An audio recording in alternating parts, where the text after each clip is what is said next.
Alors Dominique Marcan, je veux bien que vous répondiez, peut-être du coup conclusion, enfin dernier tour de table avec une conclusion rapide chacun. Merci. Oui, en effet, il faudrait être capable de mettre en place des systèmes d'anticipation de risques.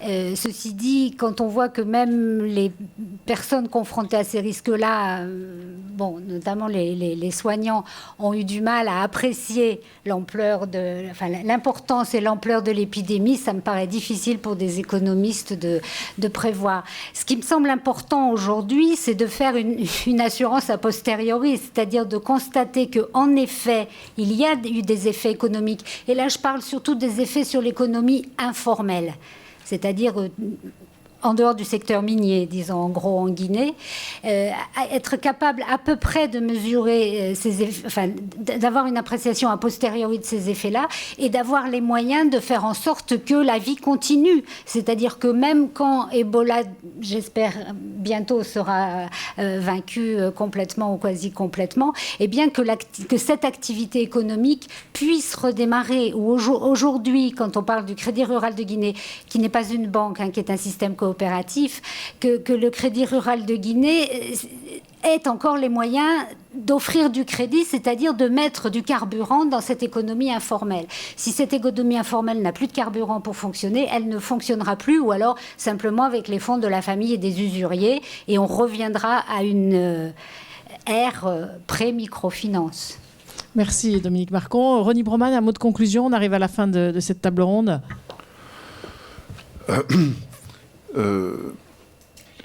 Moi, il me semble que une des leçons que l'on doit tirer des évolutions récentes, c'est-à-dire du retour des grandes épidémies après une période au cours de laquelle on a cru que le problème infectieux était réglé, je parle là, disons, des années 70, au cours desquels on disait volontiers que les antibiotiques, l'hygiène, la vaccination avaient réglé la question infectieuse, le cancer n'avait qu'à bien se tenir et bientôt il n'y aurait plus de malades. Bon, tout cela est passé, notamment avec le sida, donc ce n'est pas d'Ebola que cela date.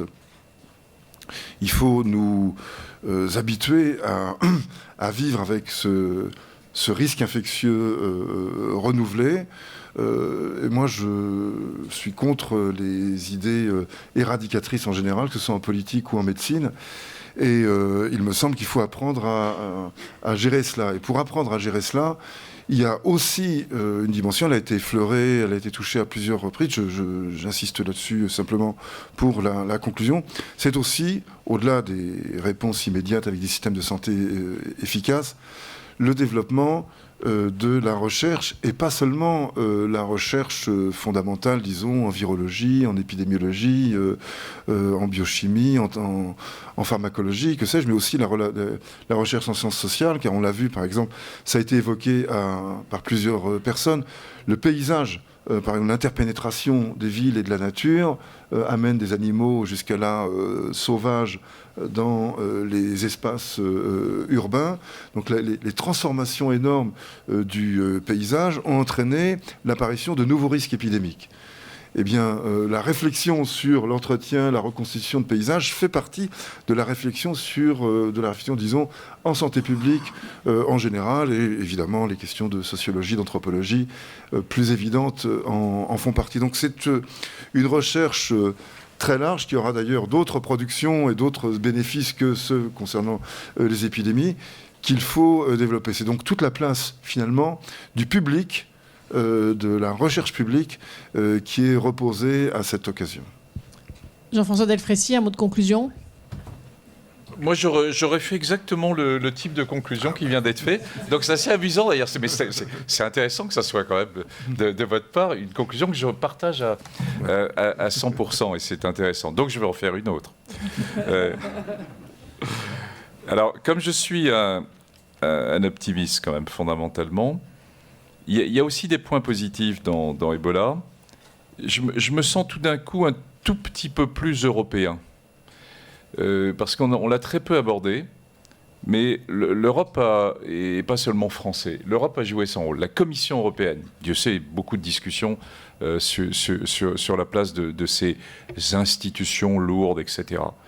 Eh bien, tant au niveau recherche que finalement accompagnement de l'ensemble des ONG, de cofinancement et de partenariat, bien sûr, ce sont des choses qui sont menées à la fois dans le bilatéral entre la France et la Commission, mais plus que ça, j'ai senti là une Europe qui était présente, en décalage bien sûr, hein, les choses se sont réveillées à partir de début septembre aussi, mais qui a été très présente. Donc moi c'est un point essentiel parce que la France, qui je crois, et ça va vous rejoindre, dans le domaine en particulier du risque infectieux, a quand même une vraie visibilité. Enfin, c'est pas tout à fait par hasard si on se retrouve à des degrés divers, alors que les moyens par rapport à nos collègues américains sont totalement différents. Bon, eh bien, la réponse pour construire vis-à-vis d'une épidémie X ou Y qui arrivera, il faut la concevoir, oui, au niveau français, peut-être en leadership, mais partagé, mais aussi avec l'Europe. Et c'est à ce niveau-là qu'on fera bouger les choses. Donc ça, j'en tire vraiment une leçon positive de tout cela. Merci. Christophe Paquet, le mot de la fin. Alors je vais rebondir sur la dernière intervention qui en fait portait sur les mécanismes assurantiels et en fait la mutualisation du risque. Je trouve que c'est une ouverture intéressante sur tout le champ de la protection sociale, en fait. Et on voit aujourd'hui qu'il y a des réflexions sur le rôle de dispositifs de protection sociale, que ce soit les transferts monétaires conditionnels ou d'autres, par exemple, en lien avec la préservation de l'environnement ou la lutte contre le dérèglement climatique.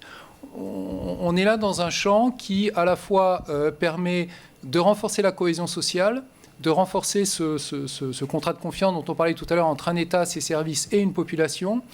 Et au-delà de la santé stricto sensu et de la couverture de risque maladie, on voit le rôle que potentiellement l'ensemble de ces dispositifs de protection sociale pourraient apporter en ce qui concerne ce type d'objectif. Et c'est un nouveau chantier pour l'AFD, c'est vraiment un champ dans lequel on s'engage de plus en plus. Et je pense qu'il y a là aussi des innovations à développer dans ce domaine-là.